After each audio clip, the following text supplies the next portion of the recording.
देख रहे हैं जी बिहार झारखंड में हूं आपके साथ अनुपमा झा। शुरुआत करते हैं एक बड़ी खबर के साथ। बिहार में लॉकडाउन से जुड़ी हुई बड़ी खबर आपको बता दें।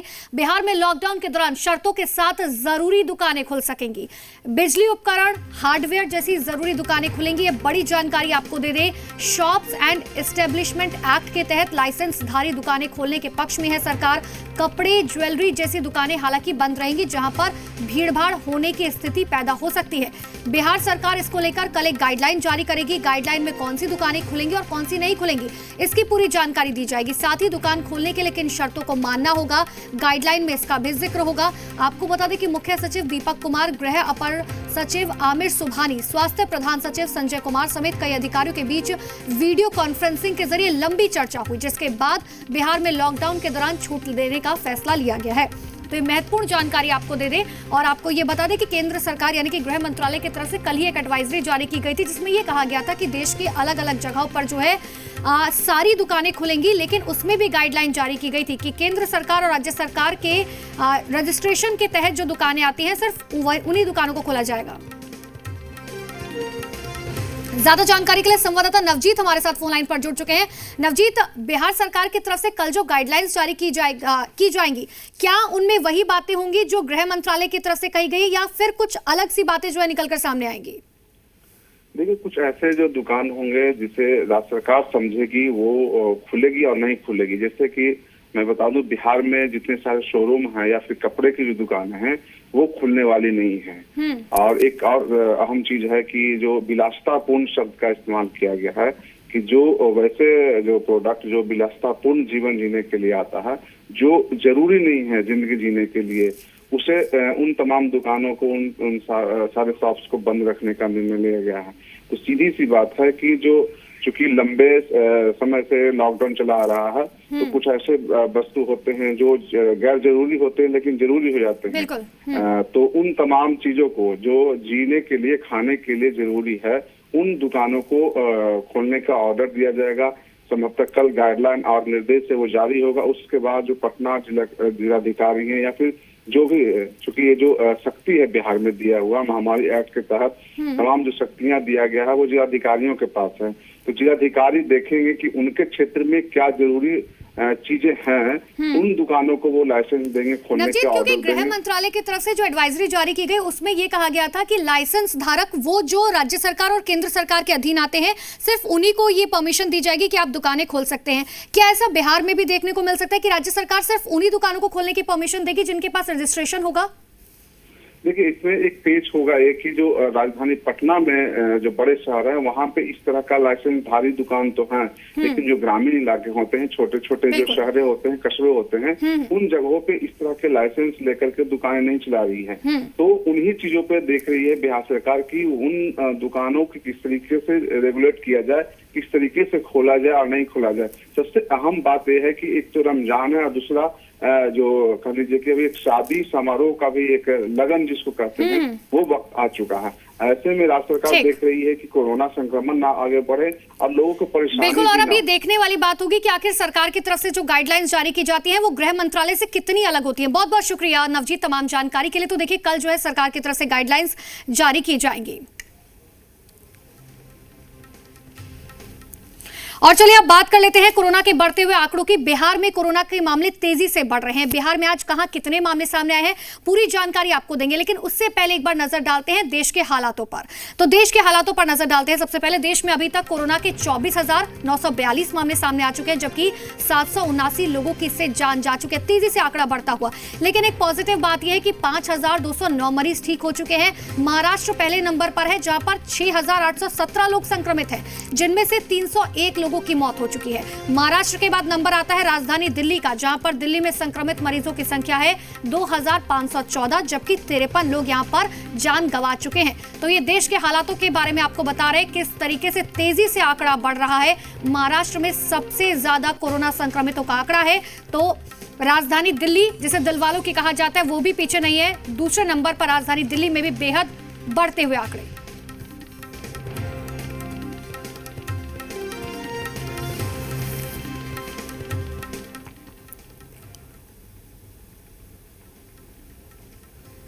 तो देश की बात कर लेते हैं प्रदेश की। सबसे पहले बात करते हैं बिहार की। बिहार में कोरोना संक्रमण के हर रोज मामले सामने आ रहे हैं और ये आंकड़े तेजी से फैल रहे हैं।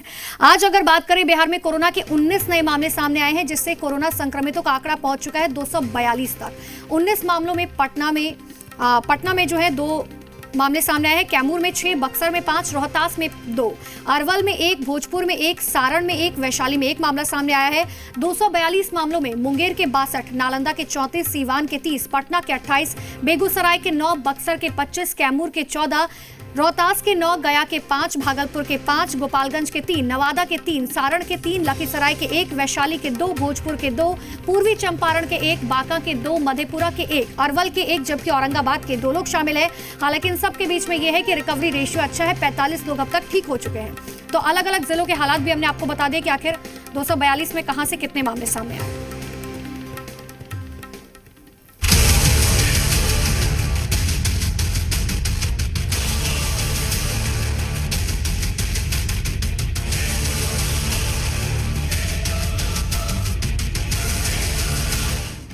बिहार में कोविड-19 का खतरा बढ़ा।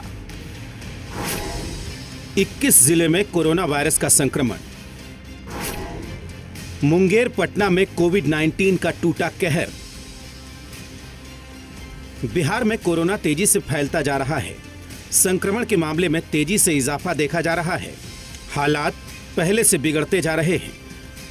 ताजा आंकड़े बता रहे हैं, अब तक 21 जिले कोविड-19 से प्रभावित हो चुके हैं, जबकि 45 मरीज ठीक होकर अस्पताल से घर लौट चुके हैं। कोरोना से सबसे ज्यादा प्रभावित मुंगेर जिला है। मुंगेर में शुक्रवार को 31 संक्रमित मिले। इनमें से 30 जमालपुर के सदर बाजार के हैं। वहीं बात पटना की करें तो खाजपुरा इलाका सबसे ज्यादा प्रभावित है। कोरोना की चपेट में यहां 17 लोग आ चुके हैं। पूरे खाजपुरा इलाके को सील कर दिया गया है। वहीं पटेल नगर के रोड नंबर 5 को सील कर दिया गया है। आज का जो हम लोगों के रेगुलर जो ब्रीफिंग के जो कुछ बिंदु होते हैं, जो केसेस 238 की अभी सूचना दी गई है। पटना के डाकबंगला में मौजूद बैंक ऑफ बड़ौदा का एक स्टाफ कोरोना पॉजिटिव मिला। इसके बाद सभी कर्मियों का कोरोना टेस्ट किया जा रहा है। कि किस तरह कोरोना का जो संक्रमण है वो यहाँ पर फैलता जा रहा है। तस्वीर आप देखिए किस तरह से। देखिए, जो बैंक के जो कर्मचारी हैं, वो जो उन्हें ग्लव्स मिलता है, उस ग्लव्स को वो जो है वहां पर जो है काम करने के बाद जो है आकर और यहाँ पर खोल के जो है फेंक देते हैं। पटना का राजा बाजार हॉटस्पॉट बनकर उभरा है। हालात को देखते हुए यहाँ कड़ी निगरानी रखी जा रही है। 4 ड्रोन से गली मोहल्लों पर नजर रखी जा रही है। पूरे इलाके को सील कर दिया गया है। बेहद सेंसिटिव जोन है ये, और जिस तरीके से यहाँ पे सील किया गया है इलाके को, ड्रोन के जरिए 4 ड्रोन के जरिए पूरे इलाके की निगरानी की जा रही है। और देख सकते हैं कि किस तरीके से ड्रोन कैमरा से नजर जो है वो रखा जा रहा है। मसौढ़ी के लहसुना में कोरोना पॉजिटिव मिलने के बाद हड़कंप मच गया। पूरे गांव को सील कर दिया गया। कोरोना पॉजिटिव महिला के 6 परिवार वालों को जांच के लिए पटना भेज दिया गया है। यहाँ पर ब्रेकिंग करके आने जाने वालों को रोका जा रहा है और कोई भी बाहर से ना आए ना गांव से बाहर जाए। बिहार के हालात दिन ब दिन बिगड़ रहे हैं। हर रोज आंकड़ा तेजी से बढ़ रहा है। अब तो 21 जिले कोरोना की जद में हैं। इसी से समझा जा सकता है कि स्थिति कितनी गंभीर बनी हुई है। ब्यूरो रिपोर्ट, जी मीडिया। अरवल के कुर्था प्रखंड के सिमुआरी गांव में पहला कोरोना पॉजिटिव केस मिलने के बाद पूरे गांव को सील कर दिया गया और गांव में सैनिटाइज भी किया जा रहा है। इसके साथ ही संक्रमित मरीज के परिवार वालों का सैंपल लेने के बाद उन्हें क्वारंटाइन किया गया। गांव के बाहर सभी रास्तों को सील कर स्वास्थ्य कर्मियों और सुरक्षा कर्मियों की तैनाती की गई। फिलहाल कोरोना संक्रमित मरीज को सदर अस्पताल में रखा गया।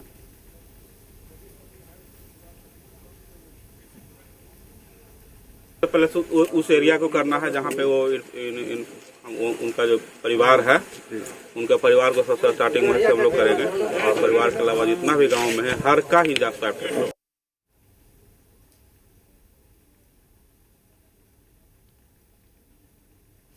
सारण में कोरोना पॉजिटिव मामलों की संख्या 3 हो गई है। आज गुजरात की एक युवती का कोरोना टेस्ट पॉजिटिव पाया गया, जिसके बाद युवती के संपर्क में आए लोगों की पहचान की जा रही है ताकि सभी को क्वारंटाइन किया जा सके। इससे पहले जिले में 22 संदिग्धों को क्वारंटाइन किया जा चुका है। तस्वीरें देखिए। तो तस्वीर आपको दिखा रहे हैं जहां पर आज गुजरात की एक युवती में संक्रमण की पुष्टि हुई है, जिसके बाद अब उन लोगों की तलाश की जा रही है जो इस युवती के संपर्क में आई है।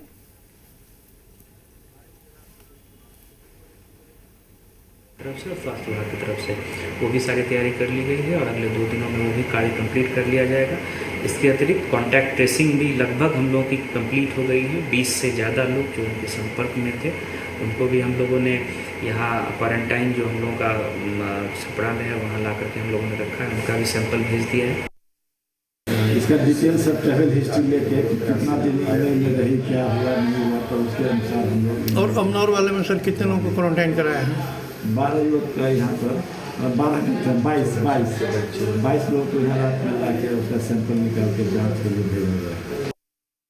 छपरा में कोरोना पॉजिटिव का आंकड़ा बढ़ते जाने से लोगों में हड़कंप मचा हुआ है। हम आपको बता दें कि कल अमनौर के भागवतपुर के एक व्यक्ति की जांच रिपोर्ट पॉजिटिव आने के बाद आज दूसरे दिन बिहार पुलिस के द्वारा पकड़ी गई एक गुजरात की 14 साल की लड़की का रिपोर्ट पॉजिटिव आया है, जिसे सदर अस्पताल की इसी आइसोलेशन वार्ड में रखा गया है। सिविल सर्जन ने बताया है कि अमनौर के जो मरीज थे उनके संपर्क में आए 22 लोगों को जो है उनके सैंपल को जांच के लिए रखा गया है। वहीं जिलाधिकारी ने कहा कि पूरे इलाके को जो है सील कर दिया गया है और आवश्यक सामान मुहैया कराने की व्यवस्था की गई है। राज्य स्वास्थ्य समिति का जो निर्देश और स्वास्थ्य विभाग का जो निर्देश है उसके अनुरूप जिला प्रशासन अलर्ट पे है। कैमरा पर्सन धनंजय कुमार गोलू के साथ राकेश कुमार सिंह, जी मीडिया, छपरा।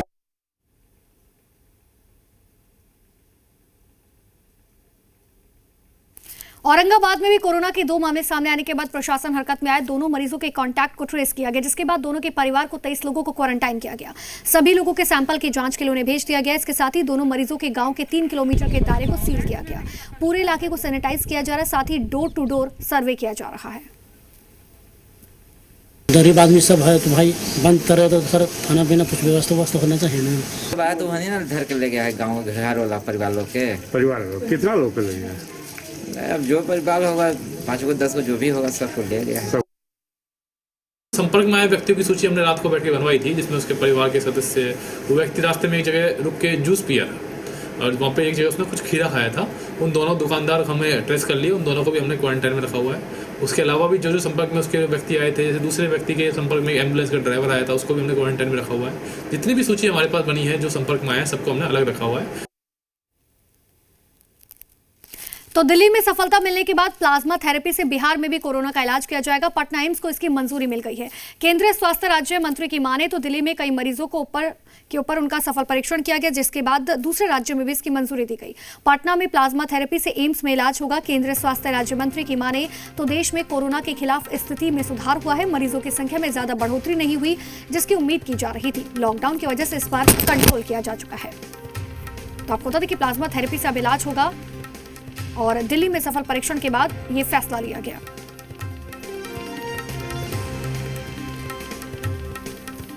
तो लॉकडाउन की वजह से संक्रमण ज्यादा नहीं बढ़ा है। आपको ये बता दें कि केंद्रीय स्वास्थ्य मंत्री अश्विनी चौबे की तरफ से बातें कही गई। साथ ही उन्होंने कहा कि कोरोना के खिलाफ स्थिति में सुधार हुआ है और साथ ही उन्होंने ये भी बातें कही कि जिस तरीके से राजधानी दिल्ली के अंदर प्लाज्मा थेरेपी से इलाज सफल हो रहा है, लोग उनकी स्थिति ठीक हो रही है, ठीक ऐसे ही अब बिहार के अंदर भी प्लाज्मा थेरेपी को अपनाया जाएगा।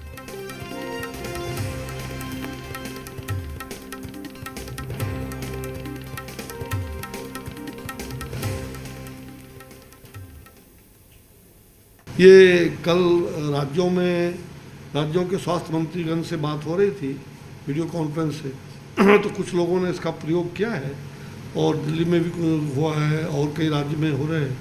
तो अच्छी बात है, हम लोगों ने कह दिया है कि आप कर सकते हैं और ICMR का ऐसा कोई निषेध नहीं है और उससे लाभ होता है, जिससे भी वो कोरोना पेशेंट अच्छा हो सकता है।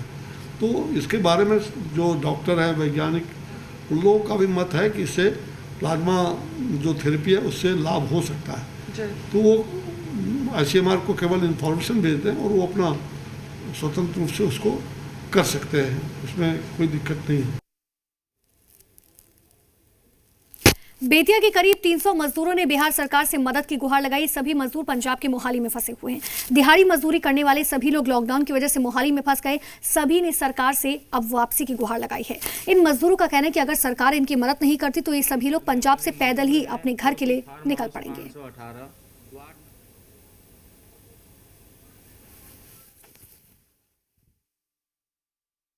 हम लोग दिहाड़ी करने वाले मजदूर हैं जो कि farm house 518 ward number 5 Khadar road Chandigarh road Khadar जिला मोहाली में 300 मजदूर फंसे हुए हैं।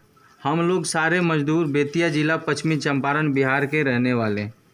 हम लोग को सरकार की तरफ से कोई मदद नहीं मिला, अतः हम परेशान होकर आपसे ये निवेदन कर रहे हैं कि हम सारे मजदूर भाइयों को घर भेजने का प्रबंध करें।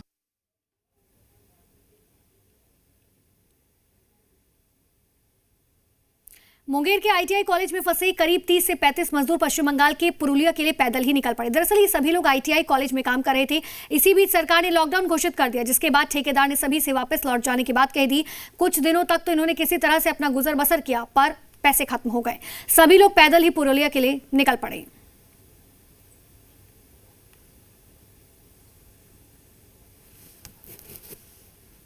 खाना नहीं दे रहा था, पैसा का जरूरत था तो पैसा भी नहीं भेज रहा था।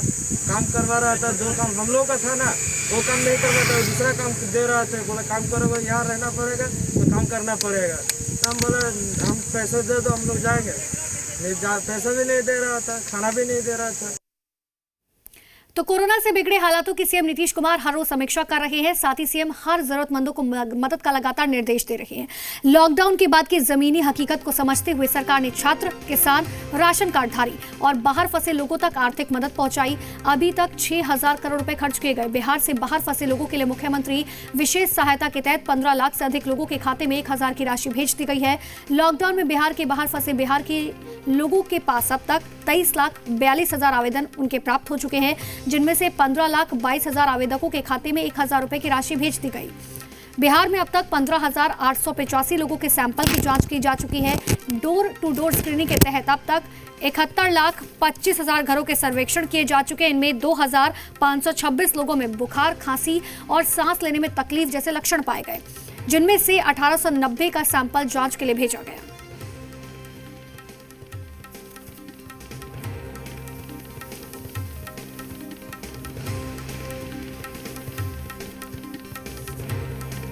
मुख्यमंत्री विशेष सहायता के अंतर्गत जो करंट अभी स्टेटस है उसके अंतर्गत अभी तक हमारे पास 23,42,000 आवेदन हम लोगों को मिल चुके हैं और इनमें से अभी 15,22,000 को ये राशि का अंतरण किया जा चुका है और ये बैंक में जो भी 1-2 दिन लगेंगे उसके बाद इनको ये राशि मिल जाएगी। बिहार में निष्क्रिय हो चुके जनधन खातों से महिलाएं राहत राशि की निकासी कर सकेंगी, कहना है डिप्टी सीएम सुशील मोदी का। कोरोना संकट की वजह से सरकार ने महिलाओं को 3 महीने तक 500 रुपए की सहायता राशि देने का फैसला किया, जिसकी पहली किश्त जा चुकी है। कोरोना संक्रमण का मुकाबला करने के लिए आदरणीय प्रधानमंत्री श्री नरेंद्र मोदी जी ने बिहार की 2,33,00,000 महिलाएं जिनका जनधन खाता खुला हुआ था उनको 500 रुपया प्रत्येक माह यानी अगले 3 माह तक 1,500 रुपया देने का ऐलान किया है और अप्रैल महीने की पहली किस्त का 1,165 करोड़ रुपया इन 2,33,00,000 महिलाओं के खाते में पहुंच चुका है। कोरोना के बढ़ते संक्रमण को रोकने के लिए देश भर के डॉक्टर दिन रात काम कर रहे हैं, बावजूद डॉक्टर पर हमले थम नहीं रही। अब दरभंगा में डॉक्टरों के साथ बदसलूकी की गई। डीएमसीएच का आइसोलेशन वार्ड में डॉक्टर्स पर जूठा पानी फेंका गया, गाली गलौज की गई, उनसे मारपीट की गई। ये खबर जैसे ही अस्पताल में फैली, जूनियर डॉक्टर्स ने काम करना बंद कर दिया। आनन फानन में पुलिस प्रशासन की टीम मौके पर पहुंची और आरोपी को हिरासत में लिया। इसके बाद समझा बुझाकर स्थिति पहले की तरह बहाल की गई। एक बम्बई से एक पुणे से आए थे। उस फ्लाइट में जिस फ्लाइट में एक पॉजिटिव निकला था उसी के लिए यहाँ पर जांच के लिए आए गए थे। क्वारंटाइन में थे। जांच में एक आदमी का जो है नेगेटिव हो गया था, उसको छोड़ने के लिए जिस करके का भी स्वयं का भी लिया गया, लेकिन उसकी जांच अभी तक नहीं आई थी। इसी में जो है कि डॉक्टर के साथ मिसबिहेव किया गया। बिहार में कोरोना संक्रमित मरीजों की संख्या में हो रही बढ़ोतरी चिंता का सबब बनने लगी है। ऐसे में महामारी की रोकथाम के लिए राज्य सरकार ने हर जिले के प्रखंड में क्वारंटाइन सेंटर बनाया है, लेकिन इन सेंटर्स में व्यवस्था को लेकर कई सवाल उठ रहे हैं। लिहाजा जी मीडिया की टीम ने ग्राउंड रियलिटी जानने के लिए निकली और क्या कुछ पता चला, उसके लिए हमारी एक खास रिपोर्ट देखिए।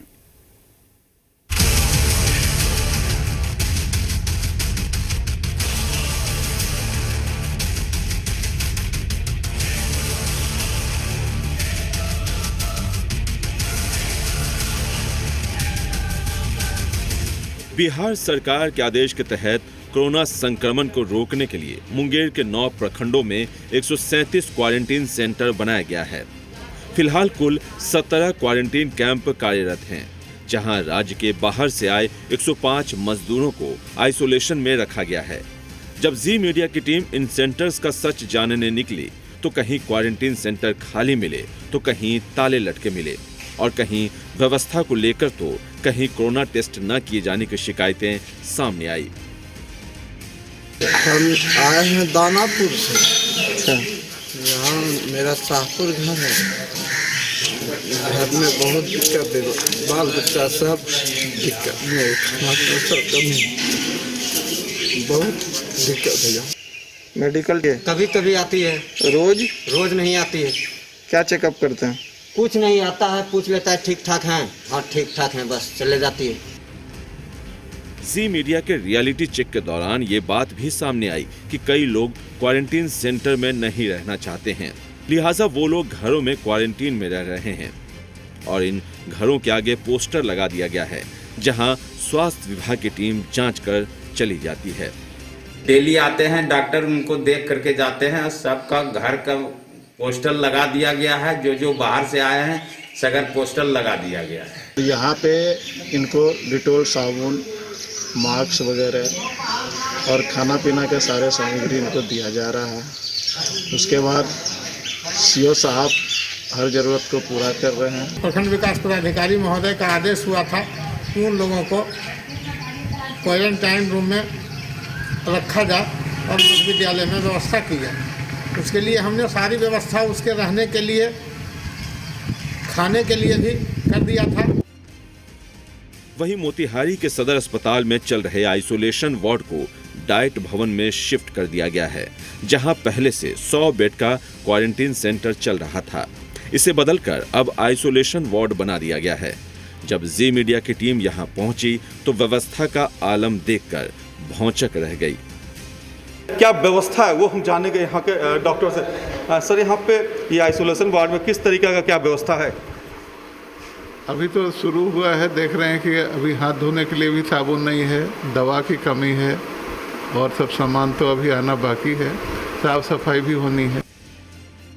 जिस तरह बिहार में कोरोना संक्रमण के मामले बढ़ रहे हैं, उस हिसाब से क्वारंटीन सेंटर के महत्व को कम करके नहीं आंका जा सकता। लिहाजा सभी क्वारंटीन सेंटर्स की व्यवस्था को दुरुस्त करने की जरूरत है, ताकि जिस वजह से इसे बनाया गया है वो मकसद सही मायनों में पूरा हो सके। मुंगेर से प्रशांत के साथ मोतिहारी से पंकज कुमार, जी मीडिया। कोरोना महामारी की रफ्तार को थामने के लिए पूरे देश में लॉकडाउन है और लोगों को घरों में ही रहने की हिदायत दी गई। हालांकि लॉकडाउन के कारण अन्य बीमारी से पीड़ित गंभीर मरीजों के लिए काफी दिक्कत हो गई है, उन्हें इलाज नहीं मिल पा रहा क्योंकि वो अस्पताल नहीं जा पा रहे। ऐसे में पटना सिटी के अगम कुआं स्थित बिग अपोलो स्पेक्ट्रा हॉस्पिटल की ओर से टेली कंसल्ट 24/7 और आस्क अपोलो ऐप लॉन्च किया गया। इसके जरिए मरीज घर बैठे अपना इलाज करा सकते हैं। इस ऐप को मोबाइल या फिर लैपटॉप में डाउनलोड कर डॉक्टर और स्थान का चुनाव किया जा सकता है और फिर निर्धारित समय पर डॉक्टर के साथ वीडियो कॉन्फ्रेंसिंग के जरिए कंसल्टेशन उपलब्ध कराया जाएगा। इसके साथ ही एक ऐप के जरिए प्रिस्क्रिप्शन भी डाउनलोड किया जा सकता है। इस ऐप के बारे में अस्पताल के डायरेक्टर पद्मश्री डॉक्टर विजय प्रकाश ने मीडिया को जानकारी भी दी। हम लोग इसके लिए बहुत ही उत्साहित हैं और अपोलो ग्रुप को हम लोग धन्यवाद देते हैं कि उन लोगों ने एक ऐप के माध्यम से या टेली कंसल्टेशन के माध्यम से दूर से दूर बैठे मरीजों को, जिनको कि अस्पताल तक आने में बहुत कठिनाई होगी आज के परिप्रेक्ष्य में, हम लोगों से जोड़ दिया है और बहुत आसानी से मोबाइल से, टेलीफोन से, किसी भी तरीके से हम लोगों तक बहुत ही आसानी से, किसी भी दूर से दूर क्षेत्र में बैठे हुए लोग बहुत आसानी से हम लोगों तक पहुंच सकते हैं।